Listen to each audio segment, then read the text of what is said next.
Au cœur du Jura, Salins-les-Bains s'étend paisiblement le long de la Furieuse, une rivière aux eaux tumultueuses qui traverse cette petite ville de 3000 habitants. Classée au patrimoine mondial de l'UNESCO depuis 2009, elle doit cette reconnaissance à ses salines historiques, témoins d'une exploitation millénaire du sel gemme. Mais derrière les imposants bâtiments industriels du XVIIIe siècle se cache une histoire bien plus ancienne et méconnue, celle d'un sel sacré, exploité et béni par l'Église pendant des siècles. Car le sel n'est pas une simple denrée alimentaire. Conservateur indispensable des aliments, monnaie d'échange précieuse, il revêt depuis l'Antiquité une dimension spirituelle profonde. Dans la Bible, le sel symbolise l'alliance avec Dieu, la purification et même l'incorruptibilité. Vous êtes le sel de la terre, dit Jésus à ses disciples. L'Église catholique l'utilise dans les rites de baptême, d'exorcisme et de bénédiction. Cette dimension sacrée du sel, les moines et le clergé de Salins-les-Bains l'ont incarnée pendant près de 8 siècles. Pourtant, cette histoire religieuse du sel salinois reste largement occultée. L'historiographie traditionnelle préfère s'attarder sur l'industrialisation des salines royales, sur les innovations techniques du siècle des Lumières, escamotant ainsi le rôle fondamental des institutions ecclésiastiques dans la structuration de cette économie saline. Un oubli qui prive Salins-les-Bains d'une partie essentielle de son identité patrimoniale. Et nous, avec 120 ans 120 lieues, on vous la raconte. Dès le haut Moyen-Âge, les sources salées de Salins sont connues et exploitées. Les premiers écrits mentionnent leur existence au 8e siècle, mais c'est véritablement au 11e et 12e siècle que l'exploitation prend une dimension organisée sous l'impulsion des communautés monastiques. Les grandes abbayes cisterciennes de la région, comme Baume-les-Messieurs, Assay, Bellevaux, s'intéressent de près à cette manne salée. Leurs archives révèlent une stratégie d'acquisition foncière méthodique autour des sources. L'abbaye de Baume-les-Messieurs obtient ainsi en 1147 du comte de Bourgogne Renaud III la concession d'un droit perpétuel sur les eaux salées de Salins. Cette donation n'est pas anodine. Elle s'accompagne de l'obligation pour les moines de célébrer des messes pour le salut de l'âme du donateur. Car pour les hommes du Moyen-Âge, les sources salées révèlent du merveilleux. Comment expliquer que la terre produise spontanément cette substance si précieuse ? Seule la providence divine peut en être la cause. Les chroniqueurs monastiques décrivent les sources comme des larmes de la terre bénie, des dons de Dieu pour nourrir son peuple. Cette vision sacralisée justifie la mainmise ecclésiastique sur l'exploitation. L'organisation des salines médiévales reflète cette dimension religieuse. Les sauniers, artisans spécialisés dans l'extraction du sel, sont tenus par des règles morales strictes. Ils ne peuvent travailler le dimanche ni les jours de fêtes religieuses. Chaque nouvelle campagne d'extraction commence par une messe et une bénédiction des outils. Les puits salins sont protégés par des croix de pierre et des niches abritent des statues de saints protecteurs. Une tradition particulièrement remarquable s'établit dès le XIIe siècle. Chaque année, le jour de la Saint-Jean, le 24 juin, une procession solennelle part de l'église paroissiale pour bénir la source principale. Le curé, accompagné des notables et des confréries, asperge l'eau salée d'eau bénite en récitant des prières pour la préservation du flux salin. Cette cérémonie, attestée par les archives jusqu'en 1789, témoigne de la sacralisation populaire des sources. Au XIIIe et XIVe siècle, l'exploitation du sel à Salins atteint une dimension quasi-industrielle. Mais loin d'être laïcisée, cette montée en puissance renforce paradoxalement le contrôle ecclésiastique. Les évêques de Besançon, la métropole religieuse de la région, revendiquent leurs droits sur les salines avec une détermination croissante.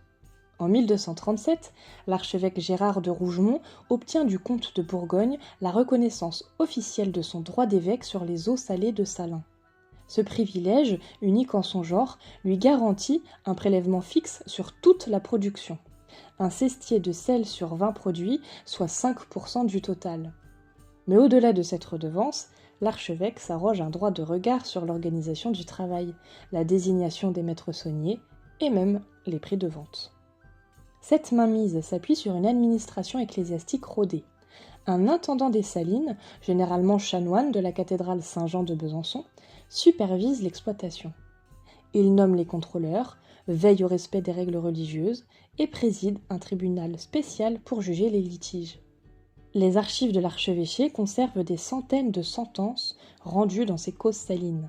Amende pour travail dominical, excommunication pour vol de sel, bénédiction de nouveaux puits.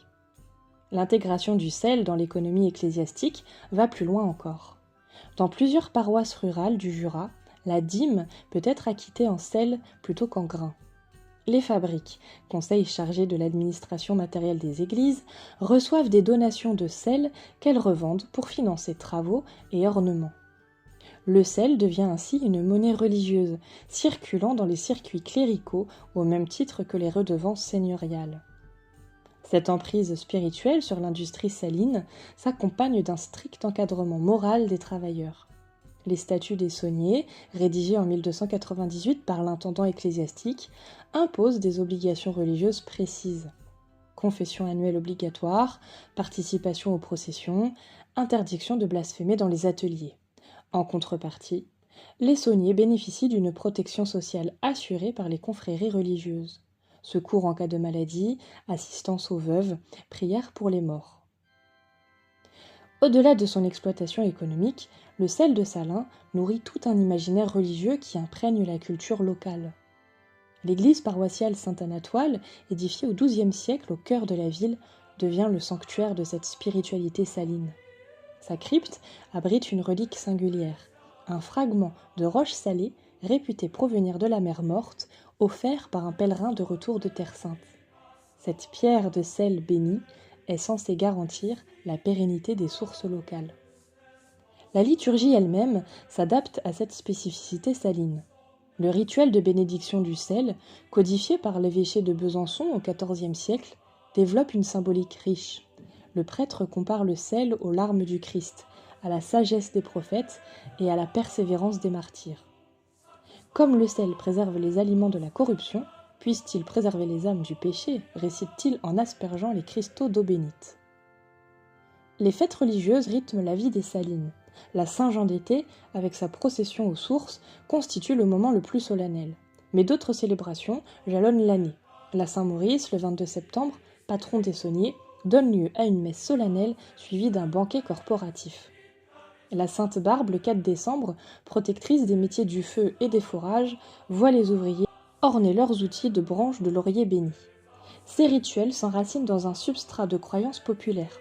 Les sources salées sont réputées guérir certaines maladies de peau, à condition d'y tremper un linge béni le jour de Pâques. Les femmes enceintes viennent boire cette eau miraculeuse pour faciliter leur accouchement.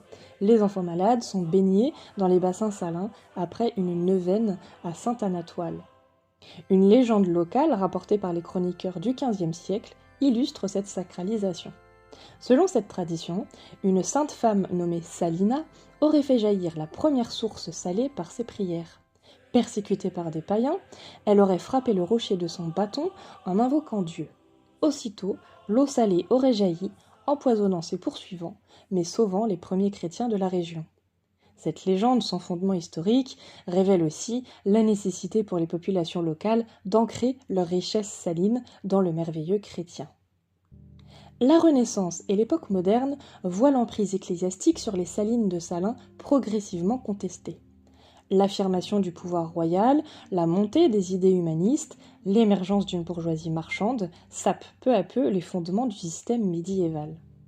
Dès le XVIe siècle, les rois de France, nouveaux maîtres de la Franche-Comté, remettent en cause les privilèges ecclésiastiques. L'édit de 1544 constitue la gabelle royale, monopole d'État sur le commerce du sel. L'archevêché de Besançon voit donc son prélèvement réduit de 5% à 2%, puis à 1% sous Louis XIV. L'intendant ecclésiastique est remplacé par un commissaire royal, laïque et révocable. Cette évolution s'accélère au XVIIIe siècle avec la construction des salines royales. L'architecte Claude-Nicolas Ledoux conçoit un complexe industriel d'avant-garde, symbole de la rationalité des Lumières. Les nouveaux bâtiments, édifiés entre 1770 et 1775, ignorent délibérément toute référence religieuse. Pas de chapelle, pas de niche pour les saints, pas d'inscription pieuse. L'esthétique néoclassique remplace l'imagerie chrétienne. Les ouvriers eux-mêmes échappent progressivement à l'encadrement religieux. Les anciennes confréries sont remplacées par des associations professionnelles laïques. Les règlements de travail suppriment les obligations religieuses. Le dimanche devient un jour de repos, non par respect du sabbat. Cette laïcisation s'accompagne d'une technicisation du savoir-faire. Les sauniers deviennent des ouvriers salins, formés par des écoles techniques plutôt que par l'apprentissage confrérique. La Révolution française porte le coup de grâce à l'ancien système. En 1790, l'Assemblée constituante supprime les privilèges ecclésiastiques et nationalise les salines. L'archevêché de Besançon perd ses derniers droits sur l'exploitation. Les biens des confréries sont vendus comme biens nationaux, les processions sont interdites et les bénédictions suspendues. Pourtant, cette révolution juridique n'efface pas immédiatement les mentalités. Les archives municipales de Salins conservent des témoignages troublants. En 1793, pleine terreur, des ouvriers sont surpris en train de bénir clandestinement les sources avec de l'eau puisée dans un bénitier caché. En 1802, le nouveau curé constitutionnel rapporte que les femmes continuent à tremper leur linge dans l'eau salée pour guérir leurs enfants. Cette persistance des pratiques religieuses révèle l'enracinement profond de la spiritualité saline. Même privée de son cadre institutionnel, elle survit dans la culture populaire transmise par des familles ouvrières de génération en génération. Aujourd'hui, Salins-les-Bains peine à valoriser cette dimension religieuse de son patrimoine salin. Le musée des Salines, rénové en 2009, privilégie l'approche technique et industrielle.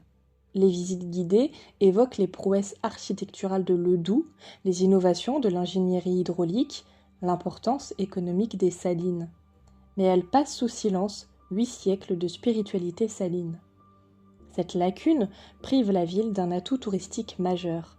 À l'heure où les visiteurs recherchent l'authenticité, le sens, l'émotion, l'histoire religieuse du sel offre un récit captivant.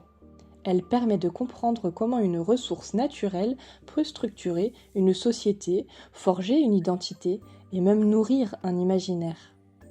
Plusieurs pistes pourraient être explorées pour revaloriser ce patrimoine immatériel, comme un itinéraire du sel sacré qui pourrait jalonner la ville, reliant l'église Sainte-Anatoile aux anciennes salines, en passant même par les vestiges des confréries, avec par exemple des panneaux explicatifs qui pourraient représenter les rituels disparus, les croyances populaires ou même les légendes locales. On pourrait avoir aussi des ateliers pédagogiques qui pourraient initier les visiteurs à la symbolique religieuse du sel dans les 3 monothéismes, parce que si l'histoire salinoise est chrétienne, le sel revêt une dimension sacrée dans pratiquement toutes les traditions spirituelles. Le patrimoine architectural mériterait aussi une relecture. L'église Sainte-Anatoile conserve des traces de son lien avec les salines. Les chapiteaux sont ornés de feuillages salins, les faux baptismaux en pierre salée, des ex-voto de sauniers sont même présents. Et ces éléments qui sont aujourd'hui négligés pourraient faire l'objet d'une restauration et d'une mise en valeur spécifique. La dimension festive pourrait être ressuscitée. Pourquoi ne pas reconstituer de manière respectueuse et documentée l'ancienne procession de la Saint-Jean ? Cette manifestation pourrait être adaptée aux sensibilités contemporaines et pourrait même permettre de faire revivre la spiritualité saline tout en créant un événement touristique original. Cette approche patrimoniale pourrait peut-être permettre à Salins-les-Bains de retrouver sa singularité, parce que au-delà de l'histoire industrielle, c'est bien l'histoire spirituelle qui fait l'originalité de cette ville. Pendant 8 siècles, moines, prêtres et fidèles ont vu dans le sel un don de Dieu, une grâce à préserver, un symbole à vénérer. Et cette mémoire religieuse, longtemps occultée, mérite donc d'être exhumée et partagée. En refermant les archives poussiéreuses de l'archevêché de Besançon, en déchiffrant les contes oubliés des confréries salines, en suivant les traces des processions disparues, c'est tout un pan de l'histoire française qui ressurgit. L'histoire d'une époque où l'économie et la spiritualité ne s'opposaient pas mais se nourrissaient mutuellement. Et le sel de Salins-les-Bains n'est pas qu'un produit industriel, c'est aussi un marqueur identitaire, un patrimoine vivant, et les sauniers d'autrefois, en bénissant leurs sources, ont légué bien plus qu'une technique d'extraction, ils ont transmis une vision du monde où le sacré et le profane s'entremêlent, où la foi et le labeur se conjuguent. Aujourd'hui, alors que Salins-les-Bains cherche sa voie entre tradition et modernité, cette mémoire religieuse du sel peut peut-être lui offrir une boussole, non pas pour revenir en arrière, mais pour puiser dans ses racines profondes la force d'inventer son avenir. Car le véritable or blanc de Salins-les-Bains, ce n'est pas seulement le sel, mais aussi cette capacité unique à avoir su transformer une ressource naturelle en patrimoine spirituel. C'est un héritage précieux qu'il appartient aux générations présentes de préserver et de transmettre.